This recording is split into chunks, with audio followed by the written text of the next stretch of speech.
Have you ever had that feeling, that sense of disconnection, like maybe a piece of you is missing, even when we're all supposedly hyper-connected? Maybe it feels like anxiety or just being flat, a lack of vitality. Well, what if this isn't actually new? Today we're doing a deep dive into something called soul retrieval. It's an ancient approach, definitely not some recent new age thing. Shamanic cultures around the world see it as a key reason for illness, this idea of losing part of your soul. So our mission here is to really explore this complex territory. We'll dig into the sources you shared, look at the history, the process, how it lines up with modern psychology, and importantly, some practical guidance if you're curious about this path. Okay, so let's start at the beginning. What is soul retrieval, really? Where does it come from? The sources all point back to shamanism. And shamanism is described as maybe the oldest spiritual practice we know of, like 40,000, maybe even over 100,000 years old. That's staggering. It really is. And the word shaman itself is fascinating. It's from the Tugusik Saman, meaning one who sees in the dark, which perfectly captures what a shaman does, right? They intentionally go into an altered state. To interact with the spirit world, is that the idea? That's the framework, yes. They function as healers, mystics, even psychotherapists, but they're always addressing the spiritual side of illness. And this core concept that illness can come from losing some vital energy, some spiritual essence, you find that pretty much everywhere in shamanic traditions, globally. So where does the shaman get their authority to do this work? Is it like they're above it all? Oh, quite the opposite, usually. Often their authority comes directly from their own intense journey through suffering. They become what's called a wounded healer. Yeah, they can guide others because they've been in that darkness themselves. It gives them this real grounded understanding. Now, to get soul loss, you first need to understand how shamanism often views the soul. It's not always seen as this single fixed thing that lives forever. It's more fluid. Exactly. More like a dynamic life force, your life spark or your essence. Some sources talk about a fixed soul for bodily functions, and then a free soul. The one that holds emotions and consciousness. Yes, and that's the part that can get lost, and it gets even more complex. Some traditions believe in multiple souls. Like more than one? Yeah, the Inuit, for example, might speak of a soul for each body part. The Evenki people of Siberia believed in up to 7 distinct souls. And the Andean tradition makes the distinction, too, between the indestructible spirit, sometimes called the Inca seed, and the soul or animu, which is more vulnerable. Okay, so if the soul is this vital essence, maybe even multi-part, and it's vulnerable, what does soul loss actually mean in that context, when a part separates? Precisely that. A vital piece of that free soul essence separates from the body. And here's the key thing our sources emphasize. It's seen as an intelligent survival strategy. A survival strategy? How so? Think of a fox caught in a trap. It might chew off its own leg to survive, right? Oh, okay. Grim, but I see the analogy. It's similar. When an experience is just too overwhelming, the psyche allows the most impacted part of the soul to flee. It ensures the survival of the whole organism. But that lost part doesn't just disappear. It goes into what's called non-ordinary reality. And it's often stuck there, frozen at the moment of the trauma. That is a really powerful way to frame it. Not as damage, but as this like adaptive response. It immediately makes me think of psychology. The parallel is striking, isn't it? Especially with the concept of dissociation. Yeah. The basic function detaching from something unbearable to cope is identical. Things like memory gaps, feeling unreal, disconnected from your body or feelings, those are classic signs of dissociation and PTSD. Right. But the shamanic view reframes it. Instead of being disordered, you've experienced soul loss. It turns it from a state of being broken into a protective act. And that changes everything for healing, doesn't it? Completely. The goal isn't treating a disorder anymore. It's reclaiming a lost treasure. It's empowering. So what kind of things actually cause this soul loss? What triggers it? Well, the primary cause, according to our sources, is trauma. Any experience that just overwhelms your ability to cope. Like abuse, accidents. Exactly. Physical, sexual, emotional abuse, serious accidents, injuries, major surgery, the shock of a sudden death, or deep betrayal, combat trauma, obviously, and chronic stress, too, especially in childhood. That constant state of high alert can lead to parts fragmenting off over time. It's not just big, sudden events, then. No, it can be more subtle. Sources talk about giving soul parts away, like in codependent relationships. You hear people say, right? When they left, they took a part of me. Yeah, absolutely. Shamanic traditions might interpret that quite literally. Some even speak of soul stealing, where someone might energetically drain another person. Wow. And then there are societal pressures, like abandoning your passions because of expectations, or just the pressure to conform.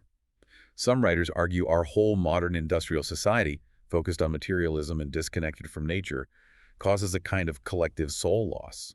Okay, so if someone has experienced soul loss, what does that actually feel like? What are the signs? It's incredibly varied.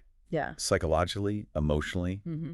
it could be chronic depression that doesn't lift, Mm-hmm. or persistent anxiety, Mm-hmm. apathy, feeling numb, Hmm. feeling stuck in life, Mm-hmm. cognitively, maybe memory gaps around certain times, difficulty concentrating, feeling like you're a different person after a specific event. Physically, too. Yes, definitely. Things like chronic fatigue that doctors can't explain, Mm-hmm. a weakened immune system, getting sick all the time, and sometimes addictions trying to fill that inner emptiness or numb the pain. And on a deeper level. Spiritually, existentially, it's that profound sense of being incomplete, fragmented, Mm-hmm. broken, that feeling of the lights are on but nobody's home. Right. That resonates. So if a part of your soul is out there in this non-ordinary reality, how does a shaman actually find it and bring it back? You mentioned the journey. Yes, the shamanic journey is the cornerstone. It's a deliberate, purposeful expedition into that hidden reality. And how do they get there? Is it spontaneous? No, it requires the shaman to intentionally shift their consciousness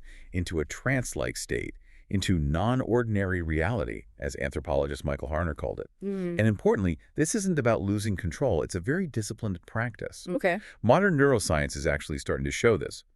Studies find that rhythmic drumming, the classic sonic driver, causes measurable changes in brain waves. Really? Like what? Patterns similar to those seen with psychedelics, actually. It induces an altered state. And shamans don't go alone. They journey with their spirit helpers or power animals, guides and protectors. Okay, that idea of spirit helpers and non-ordinary reality, how should we understand that? Is it literal spirits or is there a psychological way to see it? That's a great question, and it really allows for a dual perspective. The shamanic view holds that the spirit world is objectively real. Okay. But you can also understand the journey psychologically as a deep archetypal inner process, like a very vivid, meaningful dream or active visualization. So the spirit helpers could be seen as parts of your own wisdom. Exactly. Personifications of your deep inner knowing. And the lost soul part becomes a powerful symbol for a disowned, fragmented piece of your psyche, stuck in the past. So you don't necessarily need to believe in literal spirits for it to work. Not necessarily. You can recognize its symbolic power for healing either way.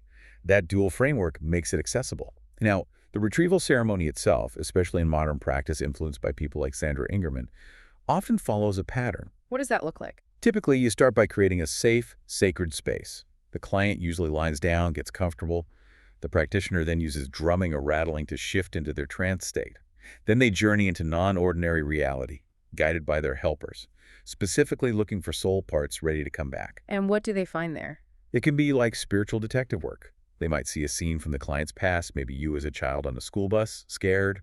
Or sometimes it's symbolic, like finding a soul part hiding inside an old sugar canister. Wow, so once they find the soul part, I imagine it might be scared or confused. Often, yes. It might not even know the trauma is over. So the shaman, with their helpers, has to communicate with it, reassure it, find out what it needs to feel safe coming back. Needs. Like what? Sometimes it asks for a promise from the client, like, I need you to promise you'll protect me now, or I need you to make time for play. Okay, so there's a negotiation. In a sense. Yeah. Once the soul part agrees, the shaman carefully brings it back to ordinary reality. Then comes the return. They usually gently blow the soul essence into the client's heart area and maybe the top of their head. Blow it in. Yes, that's a common method. Yeah. Then they might use a rattle around the body, sort of energetically welcoming it home, helping it settle. And then a really vital step is sharing the healing story. What's that? The practitioner tells the client what they saw on the journey, what the soul part looked like, what happened, and crucially, what gifts or qualities that part is bringing back. Maybe it's joy or creativity or trust. It gives context. That makes sense. Are there different ways this is done in different cultures? Oh, absolutely. Huge variations. The Andean animal wakwe, calling the soul, can be very simple, just whispering, come back into the person's ear. But then you have Otomi Toltec traditions with fire rituals or Nguni practices in southern Africa involving calling to ancestors, sometimes even with animal sacrifice. It's diverse. So the ceremony happens, the soul part is returned. Is that it? Is the healing done? Definitely not. Our sources are unanimous on this. The retrieval ceremony is just the beginning. The most important work, and often the hardest, is the integration that comes after. Now, it's your job as the client to actively welcome that returned part, to nurture it, create safety for it inside yourself. So the success really depends on what happens next. Entirely. And the immediate experience varies a lot. Some people feel amazing right away, grounded, vibrant. But not everyone. No. For others, that returning part brings back the feelings and memories associated with why it left. Unprocessed grief, fear, anger. That sounds intense. It can be. As one source puts it, the soul part returns with the power of the situation that caused it to leave. If you're not ready or don't have support, it could be destabilizing, even re-traumatizing. So support is crucial. Absolutely essential. Trusted friends, family, a good therapist. An ethical practitioner will always check if you have a support system before doing a retrieval. Okay, that's really important. So what does this integration actually involve? What's the homework? It can be things like journaling about the experience. Yeah. Meditation. Spending quiet time in nature. If a playful child part returned, maybe you need to consciously make time for play or creativity. And those promises you mentioned? Yeah, you might need to make specific promises to that returned part and really keep them to build trust. Like, I promise I won't let people treat us like that anymore. This really highlights a challenge in modern practice, though. How so? In traditional societies, soul retrieval often happened soon after the trauma, maybe days later, and the whole community was there to support the integration. Now, practitioners are often retrieving parts lost decades ago. For clients who might be quite isolated, within the same culture that maybe contributed to the loss in the first place, it's a much bigger lift. And there's another layer. Your own internal defenses, those old patterns and beliefs, what therapists call introjects, they might unconsciously resist this new part coming back. Like your inner critic saying, don't be silly. Exactly. Or it's not safe to feel that. So the retrieval might not stick. This is why the practice is evolving towards what some call therapeutic shamanism or applied shamanism. Meaning blending the ancient techniques with modern psychological understanding, using dialogue, maybe parts work, really empowering the client to create lasting change. Not just the ritual, but the whole process. Okay, let's shift gears a bit. As soul retrieval comes into the modern West, how does it connect with psychology and science? You mentioned Jung earlier. Yes, the parallels with Carl Jung are striking. His idea of an emotionally charged complex, a part of the psyche that splits off and can take over, it sounds incredibly similar to the shamanic idea of soul loss, doesn't it? It really does, like a different language for the same thing. Maybe so. Yeah. And for Jung, the soul was vital. He called it the living thing in man, the bridge between our conscious ego and the deeper archetypal collective unconscious. That resonates strongly with the shamanic view of the soul as our core life force. And the shamanic journey, how does that relate to Jung? It's functionally very similar to his technique of active imagination, where you consciously enter an imaginal space and dialogue with figures from your unconscious dream figures, archetypes, to integrate them. It's about achieving wholeness. What about more contemporary trauma theories? There are strong connections there, too. Depth psychologist Donald Kalsched talks about the self-care system. He describes how, in the face of unbearable pain, the psyche splits off the innocent, vulnerable, soulful parts to protect them. He calls it both a mercy and a tragedy, because the part that's protected is also cut off, isolated, forgotten. That sounds like a direct psychological explanation for the soul part fleeing to safety. It really does. It shows this impulse to protect the core self is universal. You mentioned neuroscience earlier, too. Right, the drumming and brain waves. Exactly. The sources confirm that rhythmic drumming reliably induces these altered states. Measurable changes in brain activity, comparable to psychedelics. It doesn't prove spirits exist, of course. Sure. But it does validate the shamanic journey as a real, reproducible psychophysiological state. It's not just making things up. But it's important not to just reduce it all to psychology or brain chemistry, right? Absolutely crucial. Many practitioners, like Michael Harner was very clear on this, insist there's a real difference between soul and psyche. They assert the objective reality of a spirit world, of non-human intelligences playing a role in healing. So there's a tension there. Definitely. And our sources point out that science has historically tended to dismiss spiritual views, leading to a big research gap. We just don't have a lot of rigorous scientific study on the specifically spiritual claims.